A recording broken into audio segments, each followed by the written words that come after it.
Assalamualaikum warahmatullahi wabarakatuh. Selamat pagi anak-anak. Selamat datang di kelas digital Lamongan. Sekolah dasar cerdas berkarakter. Yeay! Bagaimana kabar kalian hari ini? Semoga anak-anakku dalam keadaan sehat ya. Hari ini kalian akan belajar bersama Bu Sandra. Bu Sandra berasal dari SDN 1 Puter, Kecamatan Kembangbau. Sebelum memulai pelajaran pada pagi hari ini, alangkah baiknya kita berdoa terlebih dahulu ya. Bismillahirrahmanirrahim. Hari ini kita akan belajar kelas 6, tema 3, tokoh dan penemuan, subtema 1, penemu yang mengubah dunia, pembelajaran 4. Tujuan pembelajarannya adalah sebagai berikut. 1. Setelah membaca teks, siswa mampu menyebutkan informasi penting dari teks eksplanasi yang dibaca tentang penemu yang mengubah dunia dengan sistematis. 2. Setelah membaca teks, siswa mampu mempresentasikan informasi penting dari teks eksplanasi yang dibaca tentang penemu yang mengubah dunia dengan peta pikiran dengan sistematis. 3. Setelah berdiskusi, siswa mampu mengidentifikasi contoh manfaat hak dalam kehidupan sehari-hari dengan benar. 4. Setelah berdiskusi, siswa mampu menjelaskan pentingnya bertanggung jawab atas hak yang didapat secara rinci. Anak-anak hebat, tahukah kamu siapa penemu bola lampu pijar? Bagaimana ia menemukannya? Sikap apa yang harus kita contoh darinya? Mari kita baca teks berikut ini yang berjudul Thomas Alva Edison, sang penemu bola lampu pijar. Pernahkah terbayang olehmu hidup tanpa penerangan? Setelah matahari terbenam, tentu akan sulit melakukan kegiatan di luar rumah karena lingkungan yang gelap gulita. Kegiatan di dalam rumah mungkin juga terbatas.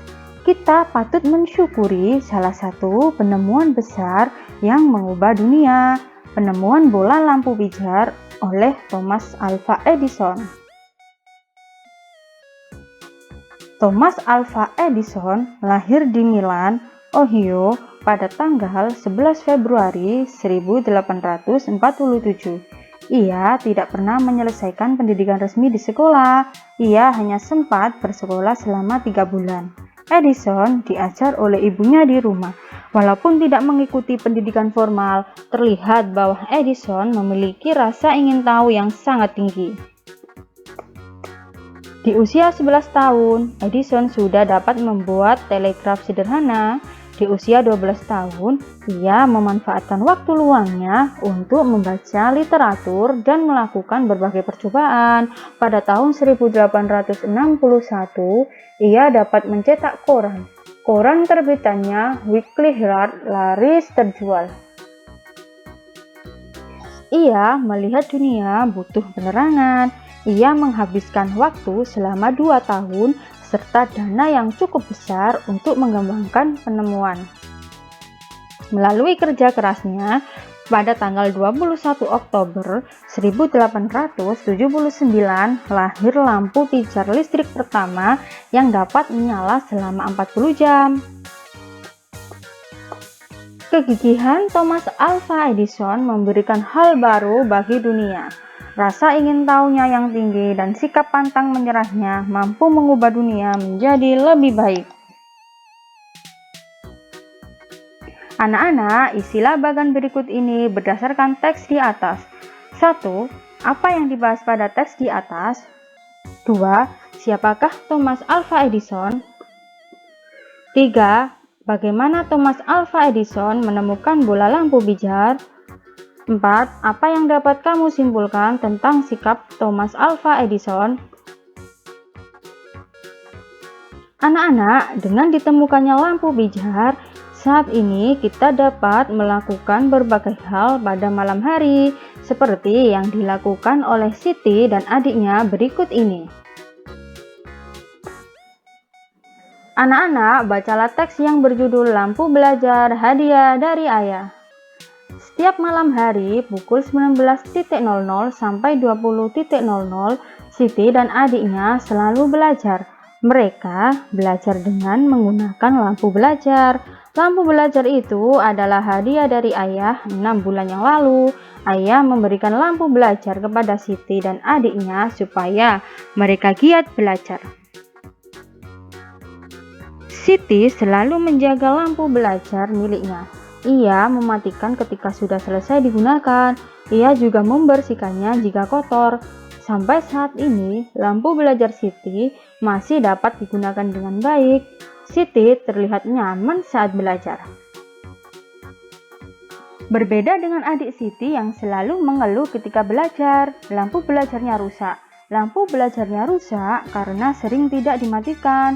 Terlihat juga banyak kotoran yang menempel karena jarang dibersihkan.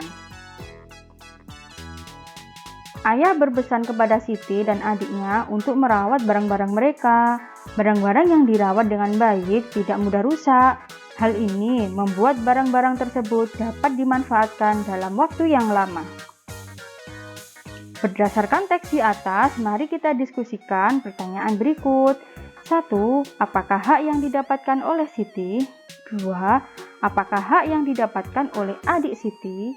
3. Apakah Siti telah menggunakan haknya dengan tanggung jawab? 4. Apakah adik Siti telah menggunakan haknya dengan tanggung jawab? 5. Apa manfaatnya ketika kita menggunakan hak kita dengan tanggung jawab? Sekarang isilah tabel berikut ini. Amatilah benda-benda yang menjadi hakmu. Benda-benda yang kalian miliki, apakah kalian telah menggunakannya dengan tanggung jawab? Benda yang kalian miliki, misalnya sandal, sepatu, sepeda, atau benda yang lainnya, isilah tabelnya dengan lengkap. Kemudian, jawablah pertanyaan-pertanyaan berikut ini. 1. Apakah kamu sudah menggunakan barang-barangmu dengan bertanggung jawab? 2. Apa manfaat ketika kamu bertanggung jawab terhadap barang-barang yang menjadi hakmu?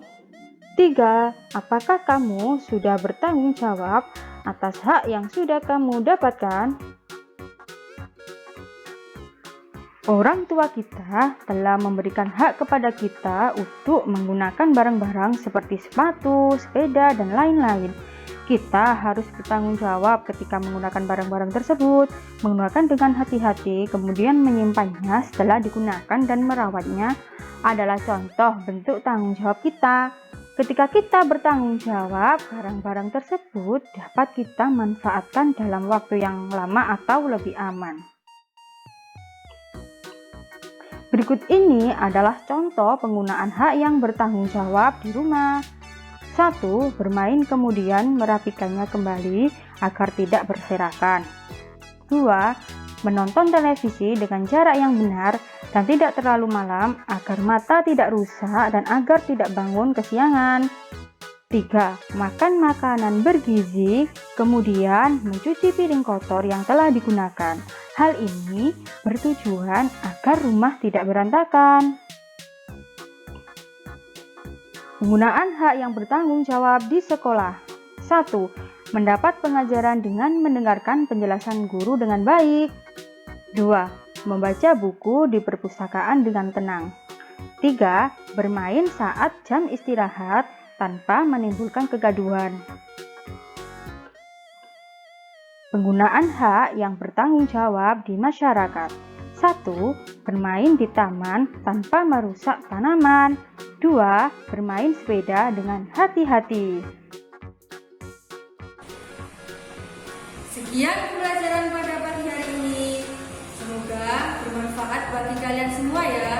Tetap jaga kesehatan dan tetap semangat